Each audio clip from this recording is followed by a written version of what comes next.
সামরিক ও কূটনৈতিক সম্পর্কের এক নতুন অধ্যায়ের সূচনা করে পাকিস্তান ও সৌদি আরবের মধ্যে একটি কৌশলগত যৌথ প্রতিরক্ষা চুক্তি স্বাক্ষরিত হয়েছে। 17 সেপ্টেম্বর সৌদি আরবের রাজধানী রিয়াদের ইয়ামামা প্রাসাদে দেশটির যুবরাজ মোহাম্মদ বিন সালমান এবং পাকিস্তানের প্রধানমন্ত্রী শাহবাজ শরীফ এই চুক্তিতে স্বাক্ষর করেন। চুক্তি অনুসারে কোনো একটি দেশের উপর যদি হামলা চালানো হয় তবে সেটিকে উভয় দেশের উপর আক্রমণ হিসেবে বিবেচনা করা হবে এবং যৌথভাবে প্রতিরোধ গড়ে তোলা হবে। পাকিস্তানের প্রধানমন্ত্রীর দপ্তর থেকে দেওয়া এক বিবৃতিতে জানানো হয়, এই চুক্তি দুই দেশের মধ্যে বিদ্যমান প্রতিরক্ষা সহযোগিতা আরও গভীর করবে এবং আঞ্চলিক ও বৈশ্বিক শান্তি অর্জনে অভিন্ন প্রতিশ্রুতি বহন করবে। চুক্তিতে দুই দেশের নিরাপত্তা ও প্রতিরক্ষা শক্তি বৃদ্ধি, আগ্রাসনের বিরুদ্ধে যৌথ প্রস্তুতি এবং সুরক্ষা ব্যবস্থা জোরদারের উপর গুরুত্ব দেওয়া হয়েছে।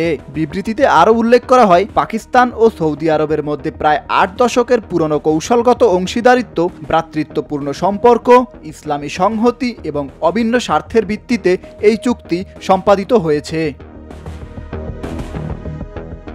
চুক্তি স্বাক্ষরের আগে প্রধানমন্ত্রী শাহবাজ শরীফ সৌদি যুবরাজ মোহাম্মদ বিন সালমানের সঙ্গে দ্বিপক্ষীয় বৈঠকে মিলিত হন। এই বৈঠকে উভয় দেশের প্রতিনিধি দলও অংশ নেয় এবং তারা বিভিন্ন কৌশলগত, অর্থনৈতিক ও প্রতিরক্ষা সম্পর্কিত ইস্যু নিয়ে আলোচনা করেন। বৈঠকে দুই দেশের ঐতিহাসিক সম্পর্ক পুনরায় পর্যালোচনা করা হয় এবং ভবিষ্যতে পারস্পরিক স্বার্থে কাজ করার প্রতিশ্রুতি পুনর্ব্যক্ত করা হয়।